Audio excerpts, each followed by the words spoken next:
Hello friends, എല്ലാവർക്കും Android Malayali എന്ന YouTube ചാനലിലേക്ക് സ്വാഗതം. അപ്പോൾ ഇന്ന് നമ്മൾ പറയാൻ പോകുന്നത് X3 Pro എന്ന് പറഞ്ഞിട്ടുള്ള ഈ പോക്കോയുടെ ഫോണിനെ കുറിച്ചിട്ടാണ്. X3 Pro ഞാൻ ഒരു വർഷം മുമ്പ്, ഏകദേശം ഒരു വർഷമായി, 2022 ഫെബ്രുവരി 12-നാണ് ഈ ഫോൺ എടുക്കുന്നത്. ഈ ഫോണ് ഒരുപാട് നെഗറ്റീവ് റിവ്യൂസൊക്കെ ഉണ്ടായിരുന്നു ഓൺലൈനിൽ. ഇതിൻ്റെ ബോർഡിന് പ്രശ്നമുണ്ട്, മദർ ബോർഡ് ശരിയല്ല, അടിച്ചു പോകുന്നതൊക്കെ ഉണ്ടായിരുന്നു. എന്നിട്ടും ഞാൻ ഈ ഫോൺ എടുത്തു. കാരണം അത്രയും നല്ല സ്പെസിഫിക്കേഷനൊക്കെ ആയിരുന്നു ഇതിൽ കൊടുത്തിട്ടുണ്ടായിരുന്നത്. പിന്നെ ഞാൻ സത്യം പറഞ്ഞ ഉദ്ദേശം എന്ന് വെച്ച് കഴിഞ്ഞാൽ, എൻ്റെ ഉദ്ദേശം PUBG കളിക്കുക, അല്ലെങ്കിൽ BGMI അത് കളിക്കുക, എൻ്റെ വീഡിയോ റെക്കോർഡ് ചെയ്യുക, യൂട്യൂബിൽ ഗെയിം പ്ലേ ഇടുക എന്നുള്ളതായിരുന്നു. പക്ഷേങ്കിൽ നല്ലൊരു പണിയാണ് ഈ ഫോൺ എടുത്തതിന് ശേഷം എനിക്ക് കിട്ടിയത്.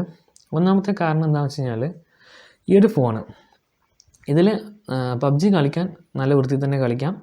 നിങ്ങൾക്ക് ഒരുവിധം എല്ലാ ഓപ്ഷനുകളും എക്സ്ട്രീമിൽ തന്നെ കിട്ടും. അതായത് 60 FPS/s എന്നുള്ള ആ ഒരു നിരക്കിൽ നിങ്ങൾ ഗെയിം കളിക്കാം. 120 Hz display refresh rate support ചെയ്യുന്നുണ്ട്. 128 GB സപ്പോർട്ടുണ്ട്. അതുകൂടാതെ UFS 3.0 സ്റ്റോറേജ് സപ്പോർട്ടും കൂടി ഈ ഫോണിനുണ്ട്. അപ്പോൾ എല്ലാം കൊണ്ടും നല്ല സ്പെക്കായിരുന്നു, അതുകൊണ്ട് എടുത്തത്. നല്ല പെർഫോമൻസും ഉണ്ടായിരുന്നു. പക്ഷേങ്കിൽ ബോർഡ് പണി തന്നു. കുറച്ച് ദിവസം കഴിയുമ്പോൾ തന്നെ ഓട്ടോമാറ്റിക്കായിട്ട് യൂട്യൂബിൽ വീഡിയോ കാണുമ്പോൾ ഓട്ടോമാറ്റിക്കായിട്ട് തന്നെ അങ്ങോട്ടും ഇങ്ങോട്ടൊക്കെ സ്ക്രീൻ നനങ്ങാൻ തുടങ്ങി. അതിനുശേഷം പിന്നെ റീസ്റ്റാർട്ടിങ് കംപ്ലയിൻറ്റ് വരാൻ തുടങ്ങി. അതായത് കളിച്ചുകൊണ്ടിരിക്കുമ്പോൾ റീസ്റ്റാർട്ടാകും, പിന്നെ റീസ്റ്റാർട്ടാകും. അങ്ങനെ കുറേ നാൾ കഴിഞ്ഞു.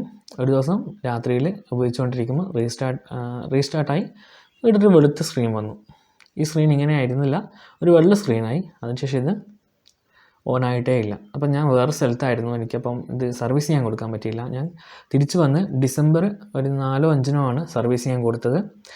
അതിനുശേഷം എനിക്കിത് കിട്ടിയത്, ഡിസംബർ മാസം കൊടുത്ത ഈ ഫോണ് ജനുവരി കഴിഞ്ഞ് ഫെബ്രുവരിയുടെ തുടക്കത്തിലാണ് എൻ്റെ കയ്യിൽ ലാസ്റ്റ് ഈ ഫോണ് കിട്ടുന്നത്. ഏകദേശം 60 ദിവസത്തിൻ്റെ മുകളിൽ ഈ ഒരു ഫോണ് എനിക്ക് പണി തന്നു. അതിനുശേഷം ഈ ഫോൺ ഇപ്പം കിട്ടി. ഇപ്പം യാതൊരു കംപ്ലയിൻ്റ് ഒന്നും കാണിക്കുന്നില്ല. അതുപോലെ തന്നെ ആൻഡ്രോയിഡ് 12 ഞാൻ കൊടുക്കുമ്പോൾ 11 ആയിരുന്നു. ഇപ്പം നിലവിൽ ഇതിൽ Android 12 ആണ് വർക്ക് ചെയ്യുന്നത്. അതുപോലെ തന്നെ MIUIയുടെ 13.0.1 എന്നുള്ള UIയിലാണ് വർക്ക് ചെയ്യുന്നത്.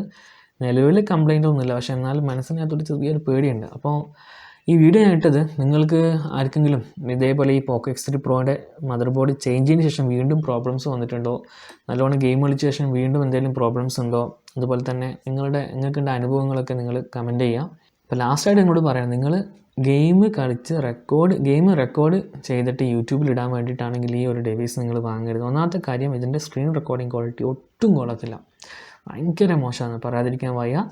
റെഡ്മിയുടെ Note 8 Proയിൽ ഇതിനെക്കാട്ടിയും സൂപ്പറായിട്ട് നമുക്ക് റെക്കോർഡ് ചെയ്യാൻ സാധിക്കും. അത്രയും സൂപ്പർ സത്യം പറഞ്ഞാൽ ക്രിസ്റ്റൽ ക്ലിയർ ക്വാളിറ്റിയാണ് റെഡ്മി Note 8 Proയിൽ എനിക്ക് റെക്കോർഡ് ചെയ്തപ്പോൾ കിട്ടിയ സ്ക്രീൻ റെക്കോർഡ്. ഇതിൻ്റെ ആണെങ്കിൽ ഒരുമാതിരി എന്താ പറയുക, നമ്മൾ 240 യൂട്യൂബ് വീഡിയോ കാണുന്ന പോലെ അത്രയും ക്വാളിറ്റി കുറഞ്ഞ രീതിയിലാണ് ഇതിലെനിക്ക് കിട്ടിയത്. എന്താണെന്ന് എനിക്ക് കാരണം അറിയില്ല. അപ്പോൾ അത്രത്തോളം മോശമായൊരു പെർഫോമൻസ് എനിക്ക് ഇതിൽ കിട്ടിയത്. അപ്പോൾ നിങ്ങൾക്ക് ഇതല്ല, ഇതിൻ്റെ വീഡിയോ സ്ക്രീൻ റെക്കോർഡ് ചെയ്യുന്നതിൽ കുറച്ചും കൂടി ബെറ്ററായിട്ട് എന്തെങ്കിലും ഒരു സോഫ്റ്റ്വെയർ സപ്പോർട്ട് കിട്ടിയിട്ടുണ്ടെങ്കിൽ നിങ്ങളത് പറയാം. അപ്പോൾ അത്രയേ ഉള്ളൂ കാര്യങ്ങൾ. അപ്പോൾ നിങ്ങൾക്ക് X3 Pro ഉണ്ടായ അനുഭവങ്ങൾ പങ്കുവെക്കുക.